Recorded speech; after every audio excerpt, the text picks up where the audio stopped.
Magandang araw mga kaibigan. Bigyan natin ng reaction opinion itong video posted by SMNI News Online. Title dito, excuse me. Ligutan, nilekturan ni Escudero. Abogado ka sa impeachment trial, hindi ka guro. Ito yung tungkol sa ruling ng impeachment court na wag na kayong mag-post sa social media kung ano-anong ipinopost nyo. Bawal yan. Kasi ang depensa ni Ligutan is teacher daw siya. Tinuturuan daw niya ang mga law students. Hala talaga. Hindi umabra ang palusot ni Ligutan. Kaya nilecturean siya ni Escudero. Pakinggan natin. Attorney Ligutan, while you do not remove your hat as a teacher wherever you go, the same is true with this representation. I had my fair share of teaching as well. Under the rules of the Senate, unfortunately, you have to unbundle it. You have to decouple it. Under the rules of the Senate, if you are counsel for the parties, you cannot comment on the merits outside of a fair and true report of what happened. For the record, before the chair makes its ruling on these matters, the TSN says, Attorney Kapunan, leading, and then she corrected herself, misleading questions are not allowed on cross. Attorney Ferrer, she said they are allowed. Now, the TSN cannot possibly cover the overlapping voices, if at all. So most likely what happened, although we will check the video, would be Attorney Ferrer commenting on the earlier statement that was corrected later on by Attorney Kapunan and changed leading to misleading. Perhaps Attorney Ferrer was referring to leading questions and not misleading questions. But having said that, nevertheless, the court will include that as part of its ruling, with one caveat, Attorney Ligutan. While you do not remove your hat as a teacher wherever you go, the same is true with this representation. I had my fair share of teaching as well. Under the rules of the Senate, unfortunately, you have to unbundle it. You have to decouple it. Under the rules of the Senate, if you are counsel for the parties, you cannot comment on the merits outside of a fair and true report of what happened. In this case, based on the TSN, I am not sure of the accuracy, given that the statements made were pertain to both leading and misleading questions. Number two, it still does not take away, your being a teacher, does not take away your responsibility under the CIPRA to a fellow lawyer who you are jousting with or arguing with or competing against this impeachment court. The remarks of the good gentleman, the Attorney Ligutan, the counsel for the panel of prosecutors, is noted. Attorney Ligutan, while you do not remove your hat as a teacher wherever you go, the same is true with this representation. I had my fair share of teaching as well.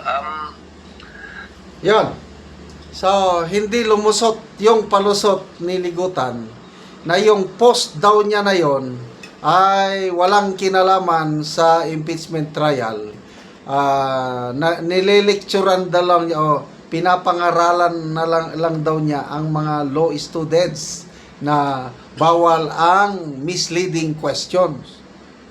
Wala namang misleading question na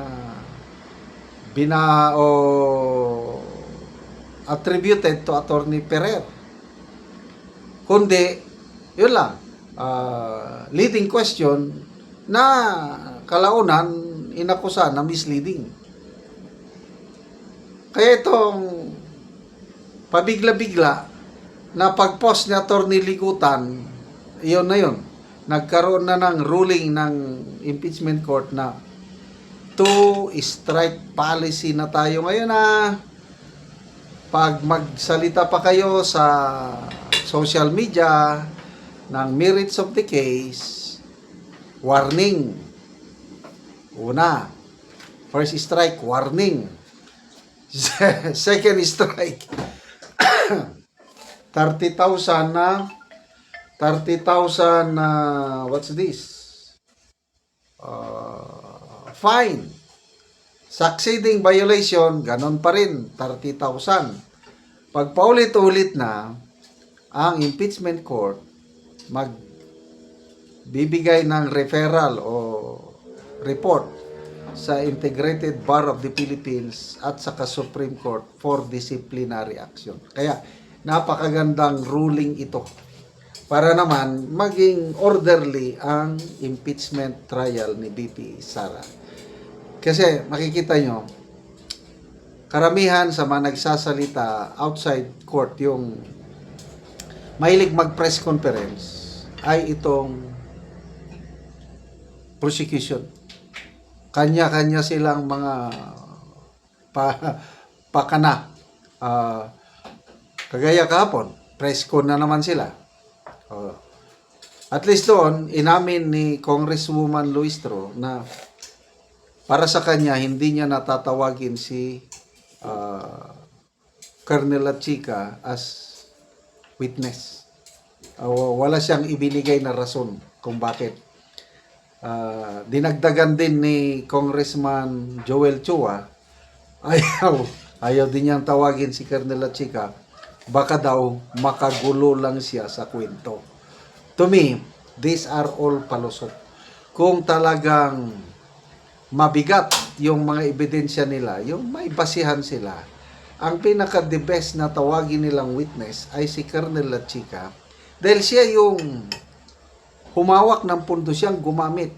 Siya yung gumastos. But take note, yung gastos, hindi yung ibinulsa. Siya yung gumastos na ibinigay sa mga informant, binili ng information, mga ganito. So, mapapatunayan na may misuse of funds sa pamamagitan kay Colonel Lachica.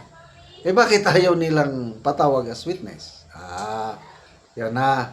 Meron silang kinakatakutan kay Colonel Lachica. Hindi ko lang babanggitin. Medyo may idea na ko kung bakit takot sila kay Colonel Lachica. Salamat mga kaibigan sa inyong pagsubaybay sa channel na ito. Nakakatulong kayo ng malaki sa tribong Talandig ng Bukidnon dahil ang sweldo natin sa channel na ito is pantulong sa tribo. Namimigay tayo ng libreng yero at pako para makapagpatayo sila ng mas maayos na tirahan. Panoorin nyo ang video na ito. Anak ko sa balay sa tabangan na Mugyero, sumuna ni Tsura sa iyang atop. Sumuna ni ang kadagkuon sa buslot sa iyang balay. So ang diri dapit gisapahan ng silupin. Maklaro manggani ang buslot. Ang gipang kuanan og mga sako.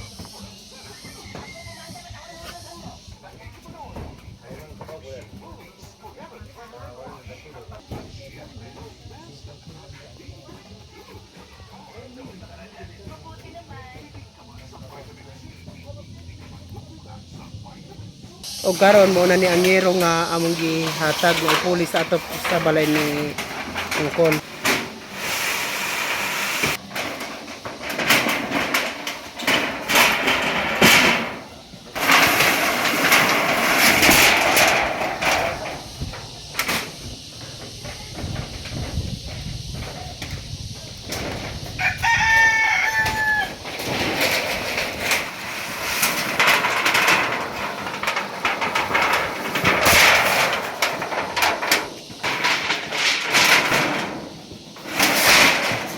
Tayda si Dan.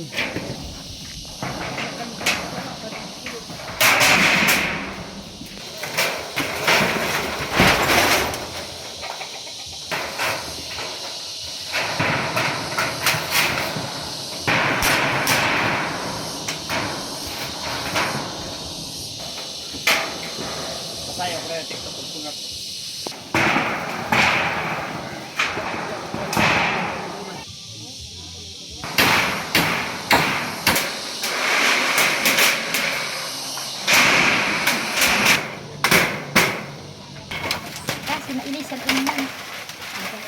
Ug karon human na gyud sa pag-atop ang among ginatabang nga yero. So nindot na gyud. Sige. Ay, salamat sa Ginoo sa nagdawang sa sin kay napulihan na gyud ang akong atop sa 5 na katuig. So 5 na to katuig Oo. mo atop ante. So bago pa napulihan. O bago pa gyud napulihan na gyud. Sa kalisod, so dili gyud ni karon nagpasalamat ko kay napulihan na gyud ang among sin. Salamat kay ante. Salamat.